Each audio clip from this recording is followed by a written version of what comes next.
W's and L's, the weekly recap show where we give a dub to the things that we do, like in the L to the things that we don't. Why don't you go first? Cool. I gotta organize my shit a little bit. Okay. Dub. First dub of the week is going out to Secret Invasion, the Marvel series starring Samuel L. Jackson. Has started shooting. I'm excited for this series more so than I am about Miss Marvel or Hawkeye, honestly. I just believe the implications from this show, if it's done well, it's done correctly, can be very broad. As if like this show could exist, right, in its own space while all the other events that are currently happening in the MCU are going on. Spider-Man's reality jumping shit, whatever's going on with the Eternals after this, Sam Wilson running around here like the Chris Evans and stuff. All of that stuff can be going on. Wanda having mental breaks, Loki breaking the universe. Literally all that stuff can be going on at the same time, and you never have to intersect it. Yeah. Because the concept is the Skrulls infiltrate various governmental organizations and superhero teams and implant them with doppelgangers, right? And a plan to essentially a coup to take over the world. Mm-hmm. How they pivot to this is going to be very interesting because the Skrulls that we know so far are the good guys, which I hate. It's very antithetical to their nature as a race in the in the source material, but I mean they chose to go a different way. So whatever. But it will be very interesting how you tell a story about shape-shifting infiltrators who aren't shape-shifting infiltrators in the MCU currently. Okay. They're more of an afflicted race of people than they are, But hey, that seems like an interesting plot twist to, trying to overthrow a government to me if I ever saw one. So. Secret Invasion. Definitely excited about it. Can't wait to see it. Sam Jackson is hilarious. He posted on his IG, I believe, to tell everybody that it started shooting. #FuckThatSnap. Even had a picture of himself, Nick Fury, getting snapped as he took the picture. Fuck that snap. It's hilarious. It's fucking hilarious.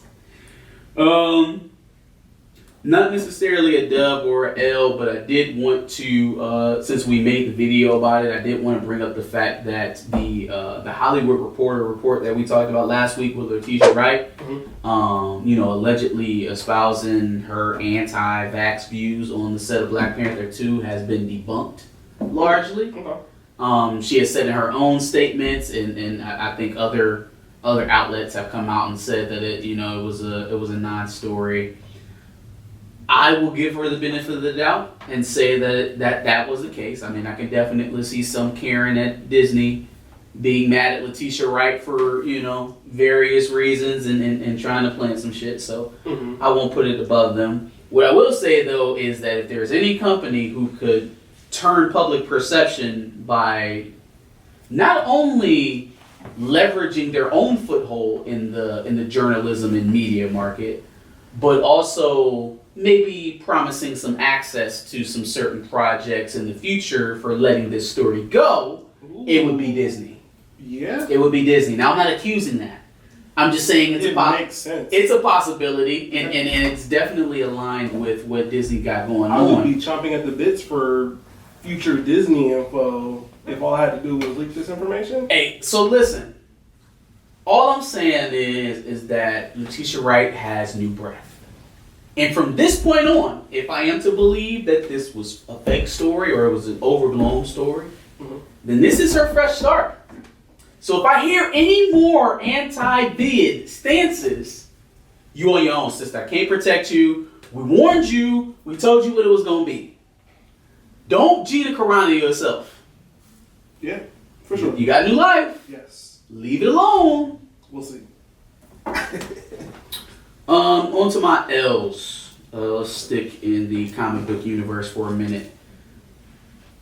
Adam Warlock, a character that has most connection in the MCU to the Guardians.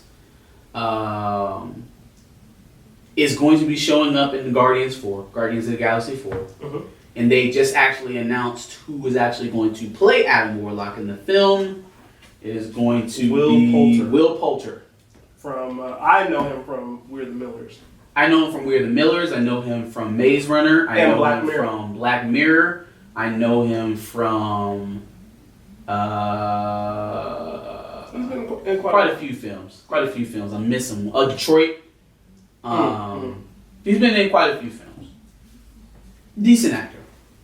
I don't like him for this role.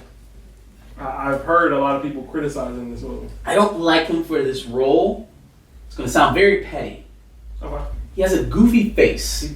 Yes. And it's hard for me to see him and not laugh, even in serious roles. I don't know if the first place you saw him was We're the Millers. It was the first place. It was either We're the Millers or Maze Runner, one of those. It was the first place I saw him, and so immediately I saw that role with him wherever he goes. So when I saw him in Black Mirror, he was a serious character, but he was kind of goofy. I liked him in Black Mirror, but that wasn't the assignment. Like Adam Warlock wasn't the assignment in Black Mirror, so it's a completely different set of circumstances and characteristics. Now he will have to show his birth as an actor to convince people, much like Robert Pattinson, that he can play a role like this, and I will give him the opportunity to do so. I'm just not on board at this point, when it's announced. For sure. I thought it should be Jared Padalecki. Okay. Plays Sam Winchester from Supernatural. Okay. Built like a fucking monument, a fucking W.E. George, whatever those Confederate statues are, Robert E. Lee or whatever, a goddamn monument. He's like 6'6", has the build of something you would envision when you think of an android that's built to annihilate races. I think, the big guy, not... Okay. Yeah, there's hey! Discrepancy. Hey, I'm Will! Hey, I'm Will! That's what I see. The name pops out. Okay. But hey, prove me wrong, Will Poulter. You're a talented actor. You have all the tools to do so make me look stupid. For sure. Let's start with Nancy Pelosi on the political sides of my L's here. You wearing kente closet? Yeah, man, no. I'm getting pretty frustrated with this whole reconciliation bill, infrastructure deal that seems to be breaking down for no other reason than a couple of different reasons, right? Number one, the President of the United States does not see it fit to put his full weight into pushing his agenda. He does not seem to have a by any means necessary kind of thought process. Mm-hmm. He seems to be stuck in this antiquated way of doing politics, and it's going to lead him to have take a proposal that was already woefully underwhelming, right? But got people excited because it included things that real people wanted. Child tax credit, universal pre-K, mandatory family leave, maternity leave, free community college. Has a lot of things in there that working class people need and want. Very popular. Even though the funding was woefully under where it should have been, still a very popular bill. Mm-hmm. You're going to take that bill and strip things out of it like climate provisions and free college and free pre-K to pacify Joe Manchin and Kristen Sinema, the two obstructionists in the Democratic Party right now. To capitulate to their needs, you're going to put this haphazard bill out there, falling short on yet another promise in your administration. This was supposed to be the one. This was supposed to be the beacon that rights the ship, right? This was supposed to be the thing that you run on in the midterms. Yeah. Tell me how you come back to this community or any working class community across America and tell them that you're working and fighting for them and it's in their best interest to keep you in power when this is what you've let transpire because of two senators. One of them is which has his own daughter in legal jeopardy for fixing drug prices, right? Giving you every opportunity in the world to leverage that into getting the vote that you need. Yet you would like to keep your hands off and play like it's 1950 and do and say nothing and allow him to or them jointly to sink your entire agenda. Nancy Pelosi is one of the worst offenders of this because Nancy Pelosi has, throughout this entire process, shown that she is willing to back down off of her stances. You are a paper giant. You keep making these big proclamations. You do all this performative stuff. You say all these big words. And then weeks later, once you realize you haven't gotten movement, you capitulate. You bow down. You break every fucking time. Just like with Trump and impeachment. It's the same thing.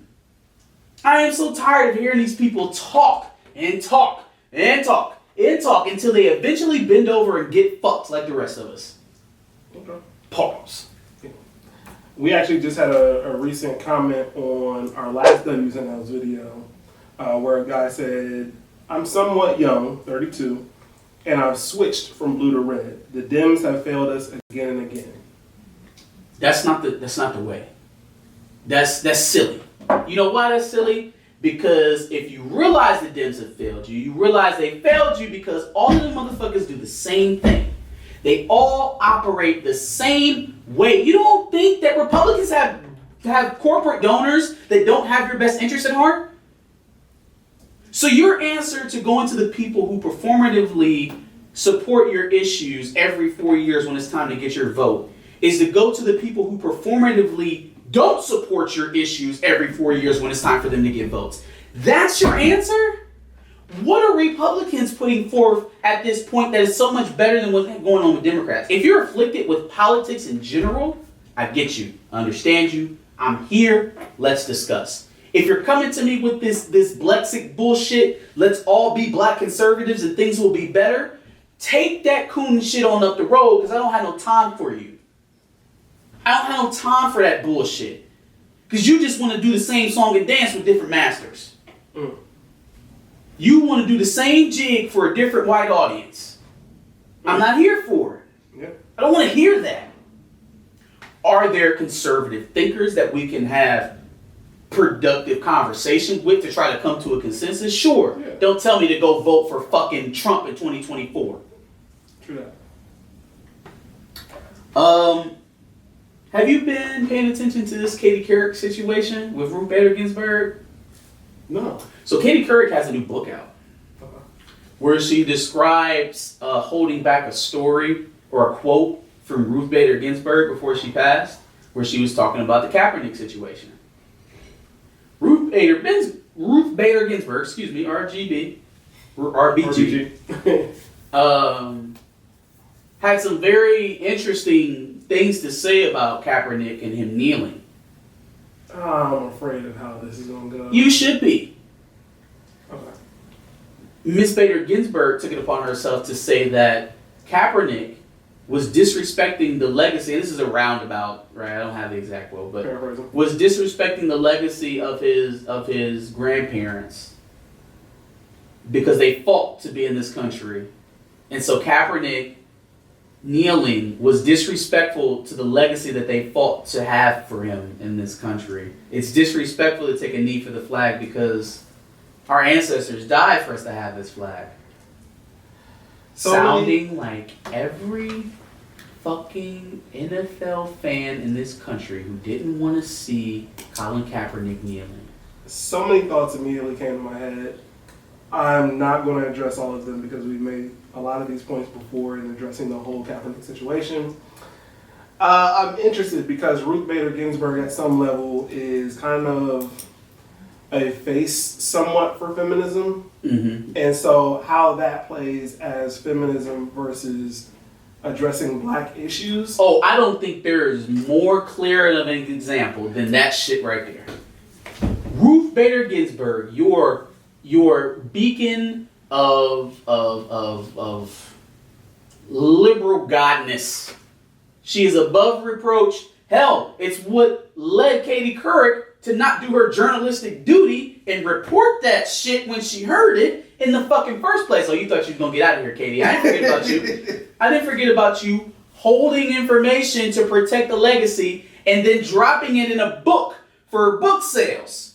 Nuts. Oh, I was trying to protect Ruth Bader Ginsburg's legacy by not releasing it. But I can tell it about you now in my exclusive book if you buy it. Now that I can make some money off of it.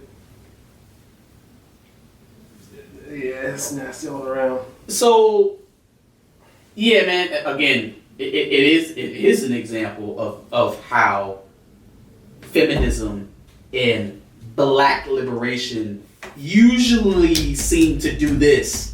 I don't know why a lot of y'all haven't seen that yet. Maybe you should watch a certain special on Netflix I suggest. It's called The Closer. It's by a very good classic comedian. He's very raunchy, so guard your pearls, but he might just drop some jewels for y'all asses in there and have some examples for you too. Anyways, Ruth Bader Ginsburg is an example of how white people weaponize their whiteness, even in liberal causes, for no other reason than they are able. Now, Ruth Bader Ginsburg could have been out of her damn mind when she said that. You know, she had various health issues, and the writing was on the wall for the last 2 years, sad to say. Don't want to speak ill on the dead, but that, you know, maybe things were going to be wrapping up soon.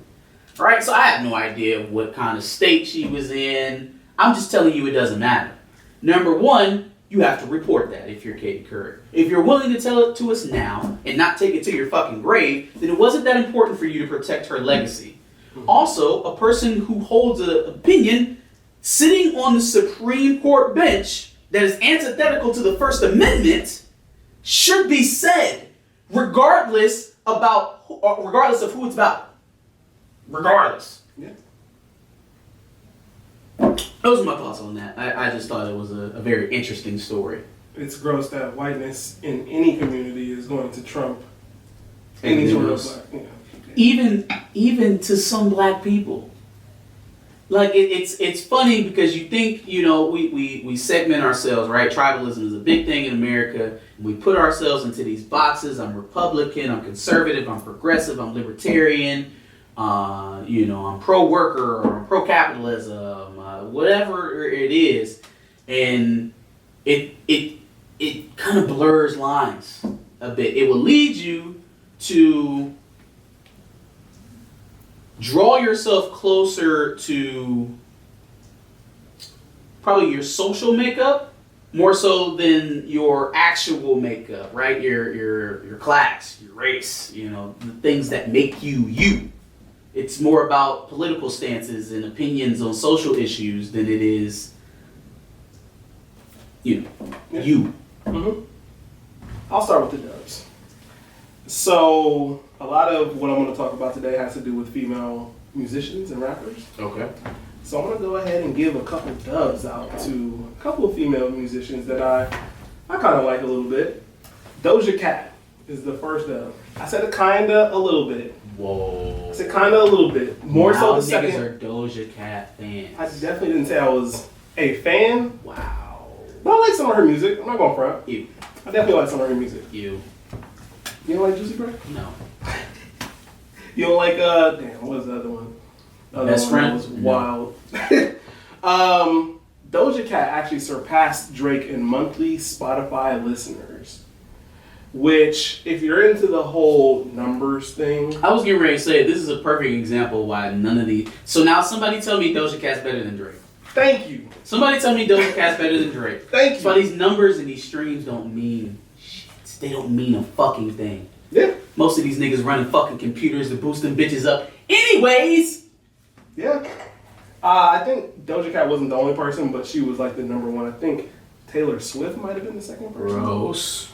Which even further. But anyway, the second person who I'm a little bit more of a fan of than Doja Cat, actually quite a bit more, Megan Thee Stallion. Oh, just a little bit, huh? I only a little bit. I corrected that. Jesus. Got a bag from Popeyes. So I seen the deal. She's gonna make a hot sauce or something like that, right? The hottie sauce.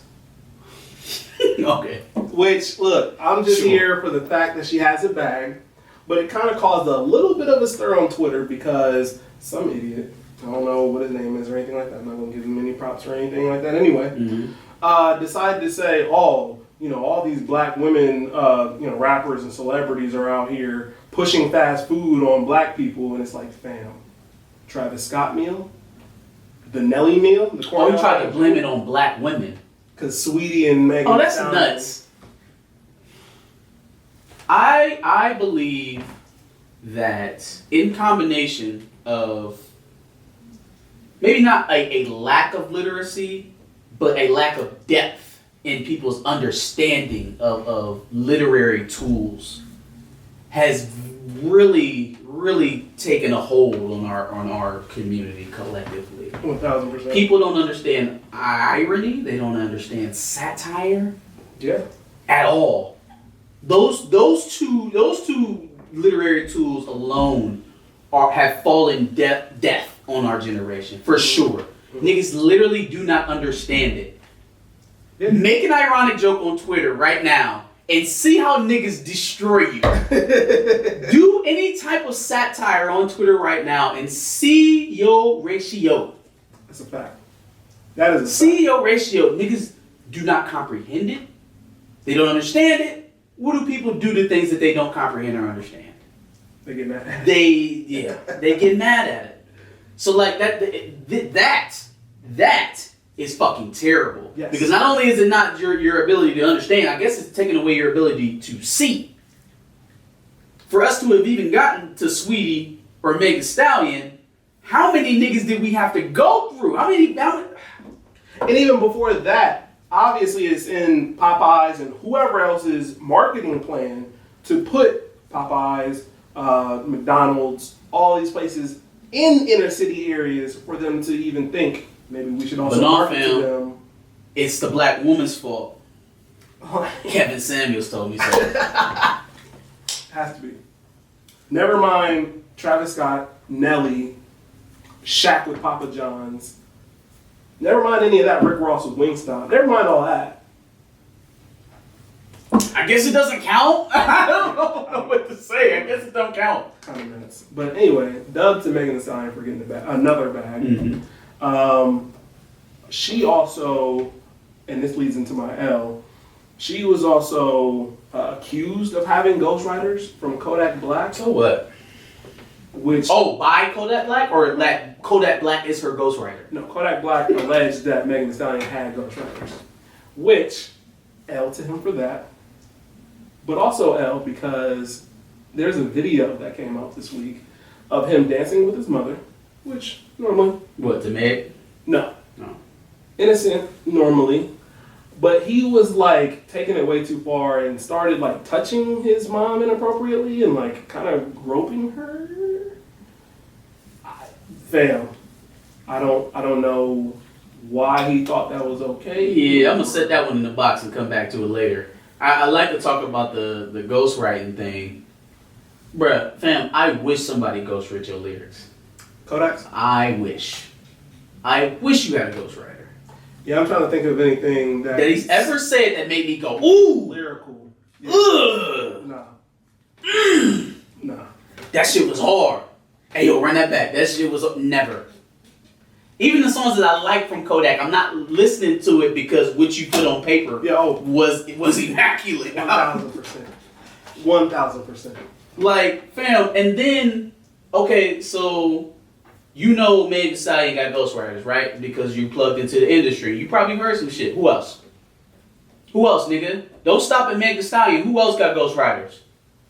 Whose house is Saha pulling up to in the middle of the night to spit hot bars? Saha writing for Megan Thee Stallion is nuts. Saha writing for Drake is nuts, but I guess we can't talk about that because the record got leaked and never officially released, so kind of a good way to kill a story, huh? Yeah. Anyways, I digress. Yeah, no. I don't know what Kodak Black is going through this week because it's nuts. And it might be that he's clout chasing a little bit. Yeah, that's pussy shit. Yeah. If you know somebody ghostwriting, I know you know more than motherfucking Meg Thee Stallion, nigga. That's not even something that I would be too surprised or upset by. Yeah, I agree. Also, I don't feel like, well, no, Cardi has taken exception to it, so has Couric. I was about to say, I don't think women really be disrespected by that when you say they don't write their shit, but from what I've seen with female rappers, they do. Funny enough, Megan Thee Stallion's boyfriend, Party, is a ghostwriter for Cardi. Just throwing that out there. Stop. I'm just throwing. Well, he's new too. He new. So what about all the other stuff? You know what I'm saying? I mean, she sounds a lot like Juicy J. Yeah. But unless you try to tell me that Juicy J. And that's the other thing. Megan Thee Stallion's style in rap has never changed. She's always rapped. Blow. She's always rapped that way. So it's not like all of a sudden I'm hearing something different. No. You know what I mean? And then I'm gonna give an L to somebody who I feel like every week I should just probably give an L to, just because. Nicki Minaj. Oh my God.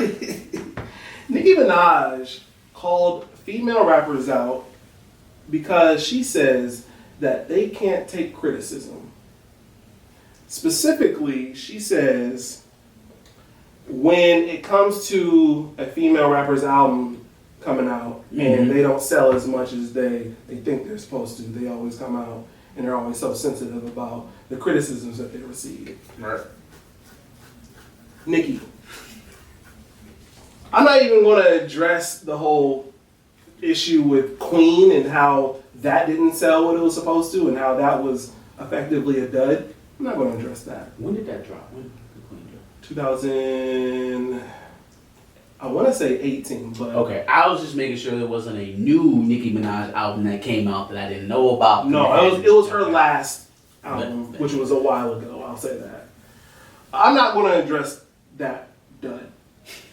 I want to address the fact that you went on Joe Budden's That's what I was going to say, yeah. And was mad at Joe Budden specifically because he was creating all this hubbub about you and your relationships with the other female rappers. And now here you are directly attacking female rappers. Yeah, it's kind of crazy for her to say that, and we still got hot footage of you like making niggas, forcing niggas, screaming at the top of your lungs for niggas to apologize to you on someone else's platform. So the whole too sensitive thing kind of looks a little crazy. Is she wrong though? Because she is also not the first female rapper we've seen defend herself from criticism like that. What would be fair criticism in a lot of our eyes? Who would we be talking about in this case? Because typically Megan sells what she's supposed to. Okay. City Girls, another, female rap act that doesn't necessarily. No one likes scrutiny. No one likes criticism, but doesn't necessarily handle it in the way that you would teach it. Yeah. For sure. Skirting questions about, Yachty's involvement in their projects and stuff like that, and being pretty touchy about that kind of thing. Who else? But how sensitive were they by just not answering the question, as opposed to some of the things that we've seen Nicki Minaj do? No, okay, so the dodging the question is definitely better than going on somebody else's platform and railing at them for 30 minutes, for sure. Not only railing them on their platform, but then doing it as well on yours. Platform. Yeah. So effectively having probably about 5 hours worth of tape. It's definitely hypocritical. It's definitely hypocritical. Again, we got you on film. It's there. It didn't get deleted. We remember that. It definitely happened.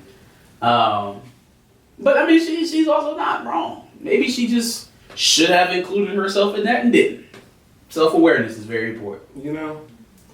My final L is going to Bleacher Report for their reporting of LiAngelo Ball. Mm-hmm. So LiAngelo Ball was signed and waived by the Charlotte Hornets, all in the matter of, I think, a day or two. Mm-hmm. The reason they did it is so that they could retain his rights to basically put him on their G League team, which is a fairly normal thing for them to do.